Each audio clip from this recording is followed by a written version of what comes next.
Hello বন্ধুরা, আমি হাসনাত। তোমরা আমার চ্যানেল ম্যাথ্রিক্স বাই হাসনাত। বন্ধুরা, প্রাইমারি টেট 2024-এর জন্য আমরা ক্লাস করছি। আজকে 36 নম্বর ক্লাস।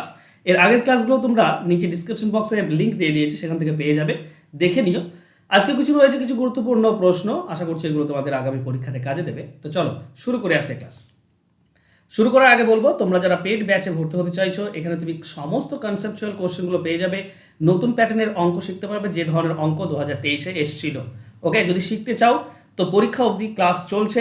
399 টাকা দিয়ে তুমি অঙ্কের খুঁটিনাটি পেয়ে যাচ্ছ পেডাগোগি সহ।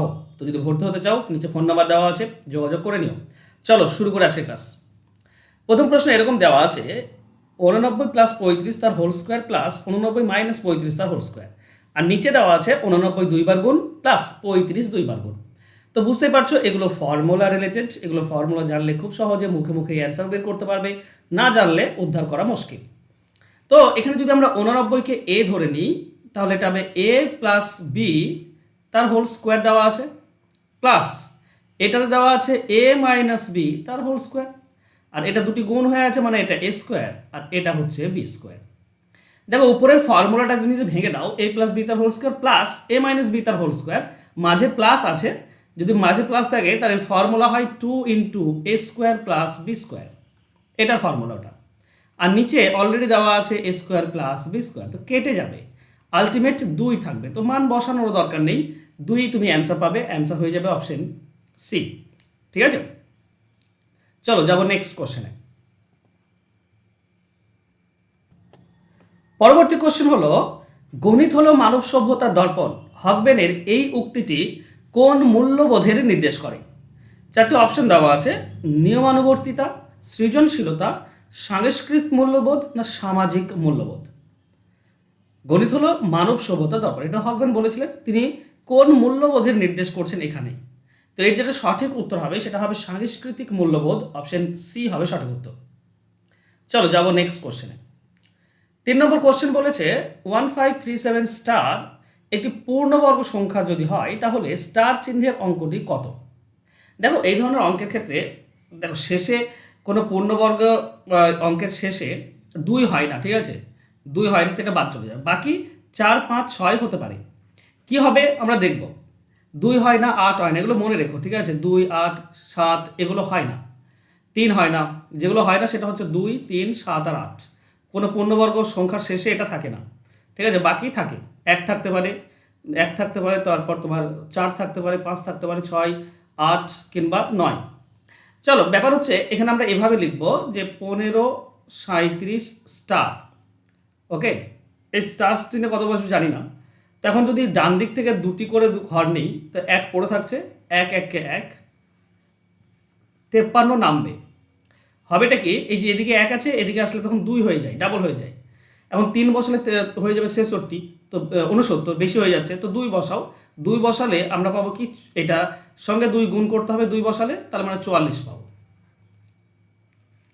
44 পেলে আমরা এখানে পাবো 4, 13, 9, 9 পাচ্ছি, নামবে কি 7 স্টার, এই পুরোটা নেমে গেল। এখন এদিকে 12 আছে, 12 এদিকে আসলে কত হবে, 24 হয়ে যাবে। এবার কত বসাবো, 4 বসালে 8-এর সঙ্গে আসছে, 4 বসাও, তাহলে এদিকে 4 চলে যাবে। তাহলে 4 যদি গুণ করো তাহলে কী পাবে, 4 4 16, 6 হাতে থাকছে 1, 4 4 16 আর 1 7। ওকে, আর 4 2 8 1 9, 976। যদি 4 হয় তাহলে এটা হচ্ছে 976। বলো তো, তাহলে স্টার চিহ্ন এটা মিলে গেল। তাহলে স্টার চিহ্নে কত বসবে, 6। স্টার চিহ্নে যদি 6 থাকতো তাহলে মিলে যেত, তাই না? তো আমরা বুঝতে পারছি 4 চিহ্ন স্থানে 6 বসবে, এটা হবে সঠিক উত্তর। আশা করছি পুরো ব্যাপারটা বুঝতে পেরেছ। চলো যাবো নেক্সট কোশ্চেনে। গণিত শিখনের বিষয়ে কোন বিষয়ের উপর গুরুত্ব নেই? মনোযোগ, আগ্রহ, মুখস্থ লেখা। দেখো এই কোশ্চেন খুবই কমন কোশ্চেন, আর আশা করছি তোমরা সকলে পেয়ে গিয়েছো এবিসির মধ্যে। কোনটা হবে অ্যান্সার? অবশ্যই সি, মুখস্থ, মেমোরাইজেশন, এটার কোনো গুরুত্ব নেই। চলো নেক্সট কোশ্চেনে যাই। 5টি রাশি আছে, x, X plus 2, X plus 4, X plus 6, x plus 8, এর গড় হচ্ছে 11। তবে শেষ 3টি রাশির গড় কত? দেখো তোমরা সকলে জানো এখানে 2 2 করে পার্থক্য রয়েছে, তাই না? যদি একই পার্থক্য থাকে বন্ধুরা, মনে রেখো, যদি একই পার্থক্য থাকে, X, X plus 2, X plus 4, X plus six আর এক্স প্লাস এইট। একই পার্থক্য থাকলে মাঝেরটা হয় গড়। তাহলে এই সবগুলোর গড় কত বলেছে? 11। আর এখানে মাঝের কোনটা আসছে? মাঝে হচ্ছে তোমার এটা, তার মানে এটা হচ্ছে 11। এক্স প্লাস ফোর এটা হচ্ছে 11। ঠিক আছে, এক্স প্লাস ফোর যদি 11 হয় বন্ধুরা, তাহলে এক্স এর মান কত হবে? এক্স এর মান হবে 7। 4 এদিকে গেলে বিয়োগ হয়ে যাবে, এক্স এর মান 7। আমাকে বলেছে শেষ তিনটি রাশির গড় কত। দেখো, যদি তুমি শেষ তিনটি রাশি নাও, এখানেও তিনটি রাশি হলে মাঝেরটাই গড় হয়। সবসময় মনে রেখো মাঝেরটা হবে গড় যদি একই পার্থক্য থাকে। এখানে সব 2 2 করে পার্থক্য রয়েছে, 2 বেশি 2 বেশি 2 বেশি এভাবে। তাহলে মাঝেরটাই গড় যদি হয়, তাহলে এক্স প্লাস সিক্সই হবে গড়। এক্স প্লাস সিক্স, আর এক্স মানে কত? 7। এক্স প্লাস সিক্স মানে হবে 13। তাহলে তার পরের তিনটি সংখ্যার গড় হবে 13। অ্যান্সার হবে অপশন বি। ক্লিয়ার? চলো যাবো নেক্সট কোশ্চেনে। কোনটি অঙ্ক বিষয়ের ক্ষেত্রে গুরুত্বপূর্ণ প্রতিপন? ঠিক আছে, কোনটা মানে প্রতিপন মডেল কোনটি অঙ্ক বিষয়ের ক্ষেত্রে গুরুত্বপূর্ণ প্রতিপন? দৃশ্য, শ্রবণ ও দৃশ্য, শ্রবণ, শ্রবণ দৃশ্য এবং লিখিত। ঠিক আছে, কোনটা হবে? অবশ্যই অঙ্ক বিষয়ের ক্ষেত্রে শ্রবণ, দৃশ্য এবং লিখিত তিনটি জরুরি প্রতিপন। ঠিক আছে, টিএলএম জরুরি, শ্রবণ, দৃশ্য এবং লিখিত প্রতিপন। তো অপশন ডি সঠিক উত্তর হবে। বুঝতেই পারছো, এটা শুধুমাত্র অঙ্কের ক্ষেত্রে বলবো না, সমস্ত বিষয়ের ক্ষেত্রেই প্রযোজ্য। ঠিক আছে, চলো যাব নেক্সট কোশ্চেনে। 7 নম্বর কোশ্চেন বলছে, 2 অঙ্ক বিশিষ্ট একটি সংখ্যার অঙ্কদ্বয়ের স্থান পরিবর্তন করে প্রাপ্ত সংখ্যা মূল সংখ্যার 5/6 অংশ। অঙ্কদ্বয়ের পার্থক্য 1 হলে মূল সংখ্যাটি কত?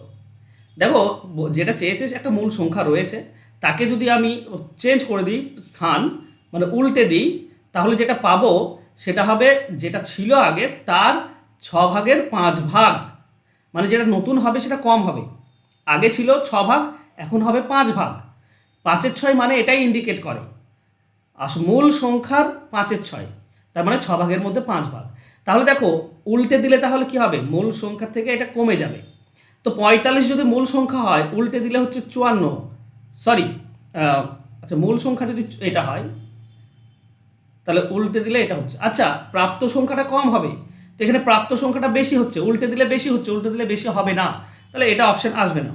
54কে উল্টে দিলে কত হয়? 45, এটা কম হচ্ছে। তো এটা আমরা একবার চেক করে নেব যে এই যে 54 মূল সংখ্যা যদি হয় 54, তাহলে এর 5/6 কি 45 হচ্ছে?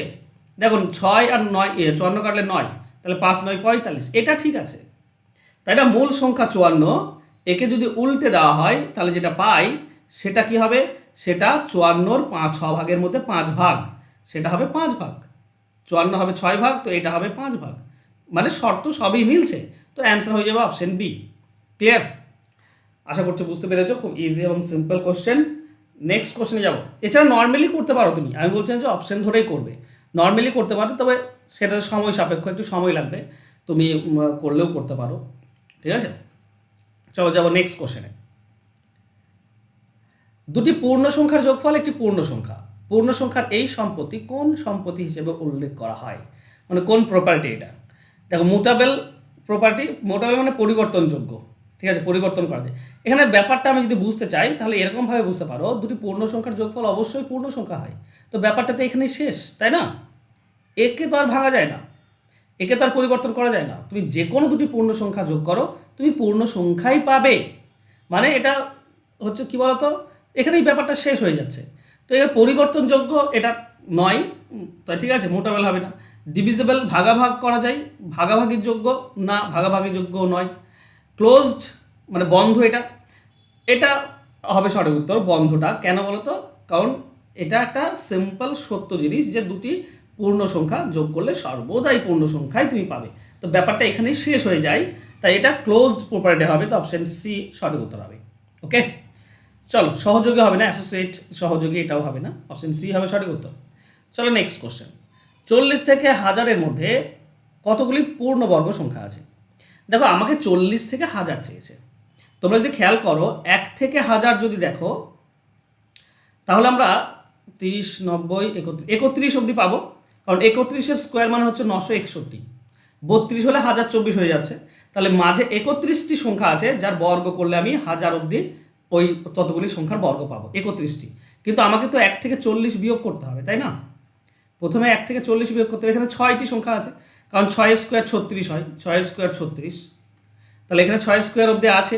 এই 6টি সংখ্যা টোটাল যে 31টি সংখ্যা আছে, 1 থেকে 1000-এর মধ্যে 31টি সংখ্যা হয় বর্গ, পূর্ণবর্গ সংখ্যা হয়। তো এখান থেকে আমাকে 6টি বিয়োগ করতে হবে, তার মানে 25টি পূর্ণবর্গ সংখ্যা রয়েছে। তো অপশন সি হবে সঠিক উত্তর। আশা করছি বুঝতে পেরেছো, তাই না? চলো যাবো নেক্সট কোশ্চেনে। জ্যামিতির কোন অংশটি প্রাথমিক শ্রেণীতে পড়ানো হয়? আনুষ্ঠানিক জ্যামিতি, অনানুষ্ঠানিক জ্যামিতি, বৃত্ত অঙ্কন না স্কেলের মাপ নির্ধারণ? দেখো, প্রাথমিক শ্রেণীতে যেটা পড়ানো হয় সেটা স্কেল, বৃত্ত, আনুষ্ঠানিক জ্যামিতি এটা নয়। অনানুষ্ঠানিক জ্যামিতি হবে, কারণ সেখানে আমরা কি বলতো গোলাকার শেখাই, আমরা বাচ্চাদেরকে শেখাই এটা চৌকোন বা চারকোনা জিনিস, এটা তিনকোনা জিনিস, তারপর এটা গোল জিনিস। এটা বৃত্ততা তো শেখাই না, এটা বৃত্ত, এটা গোলক, এভাবে তো শেখাই না। আমরা গোল জিনিস শেখাই, গোল, চারকোনা, তিনকোনা এভাবে শেখাই। এগুলো অনানুষ্ঠানিক জ্যামিতির মধ্যে পড়ে। তো অপশন বি সঠিক উত্তর হবে। ওকে বন্ধুরা, এই ছিল আজকে ক্লাস। তোমরা যদি প্রাইমারি টেটের যে সমস্ত ধারণাগত কনসেপচুয়াল কোশ্চেন রয়েছে, নতুন প্যাটার্নের অঙ্ক রয়েছে, যেমনটা 2023-এ এসেছিল, এই সমস্ত অঙ্ক যদি শিখতে চাও, প্লাস চ্যাপ্টার ওয়াইজ ম্যাথ যদি শিখতে চাও, তো আমার এই পেড কোর্সে ভর্তি হতে পারো, যেখানে তোমাদেরকে লাইভ ক্লাসে তোমাদেরকে শেখানো হচ্ছে সমস্ত কিছু। 1 জুলাই থেকে শুরু হয়েছে ক্লাস, তো অলরেডি ক্লাস চলছে। দেরি করলে কিন্তু এই ভালো ভালো অঙ্কগুলো, যেগুলো প্রথমে কনসেপচুয়াল কোশ্চেন, ম্যাথ, নতুন প্যাটার্নের ম্যাথ যেগুলো আমি শেখাচ্ছি, সেগুলো কিন্তু মিস হয়ে যাবে। তো প্লিজ যদি চাও তো এখনই ভর্তি হয়ে যাও, যাতে করে তুমি ক্লাসগুলো মিস না করো। কারণ সময় থাকতে প্রিপারেশন স্টার্ট করো, যাতে করে তুমি 110% যেন তোমার প্রিপারেশন কমপ্লিট হয়, আর তুমি যেন 100+, 110+ যেন স্কোর কমসে কম করে আসতে পারো। তো অঙ্ক একটা বিশাল ভাইটাল একটা সাবজেক্ট, যেখানে অঙ্কে ভালো যদি ফল করতে পারো, তাহলে অবশ্যই টেটে অনেক ভালো ফল হবে। তো প্রিপারেশন স্টার্ট করে দাও। চলো, ফোন নাম্বার দেওয়া আছে, যোগাযোগ করে নিও। আর দেখা হবে নেক্সট ক্লাসে। ততক্ষণ ভালো থেকো, সুস্থ থেকো। ধন্যবাদ।